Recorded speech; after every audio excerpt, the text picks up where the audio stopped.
Hey, this is Megan, and this is my week 1 discussion for COMM4513. In this discussion, I am going to talk about something I took away from our readings this week, and also present a question from our readings this week. And so something that I wanted to talk about that was a takeaway for me was something that I've actually thought about a lot myself, and Ethan Tussey brings it up in the first chapter. Actually, it's the introduction of the procrastination economy. He kind of notes it in a few places, but on page 3 it says, "Music has been a part of commutes, just as games and puzzles have been a part of waiting rooms prior to the proliferation of mobile devices." And my takeaway from that is the digitization of things like books and crosswords, for example, and even music. I think these are activities that we still performed in public, at the park, at work, maybe more so on a lunch break than during actual work. And then also, on a long commute or while driving, probably more typically while someone else is driving or a passenger. I don't condone playing games on your phone and driving, or texting and driving. And so I think it's really interesting that there seems to be sort of a negative connotation with doing those things in public, or spending a lot of time doing those things in public. And so I'm not really disputing the fact that there can be issues with like mobile device addiction.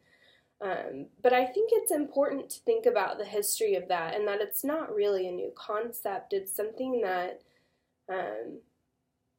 has been in existence for quite some time. It's just the digitized version of that. And obviously, with the internet and with digitization, there is an expansion of things that you can use your mobile device for.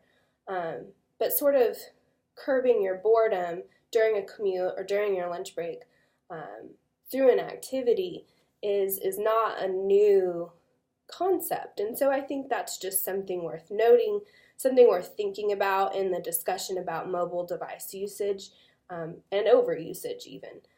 Is it really as bad as people want to claim it to be, or is it an evolution of something that's already has been taking place?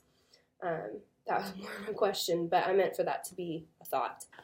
And then in Persuasion and Power, The Art of Strategic Communication by James Farwell, in chapter 1 he talks a lot about psyops and propaganda, and my question that I want to pose is propaganda a bad thing? I think when we hear propaganda, it has a negative connotation, at least it does from my perspective, so I'm kind of assuming that it does for other people as well. And Farwell lays out a really interesting perspective from the psyops perspective, and on page 14 he says, "A third of the total prisoner of war population polled by the United Nations said that propaganda leaflets caused them to surrender." This is during the Korean War, and that would be U.S. and UN-driven propaganda leaflets. And so I think it's just really interesting to think about in war, but even not in war, is propaganda a bad thing?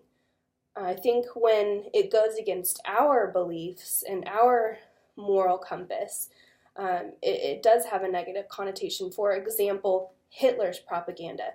Americans obviously would see that as a negative, but when you're taking it from your own perspective and you want to persuade people to think of you a certain way, or your country, to think of your country a certain way, then obviously that negative connotation goes away. So is propaganda bad? I don't know. But I did enjoy trying to figure it out in the first chapter of the book. So that's it for me this week, and I look forward to next week. Thanks.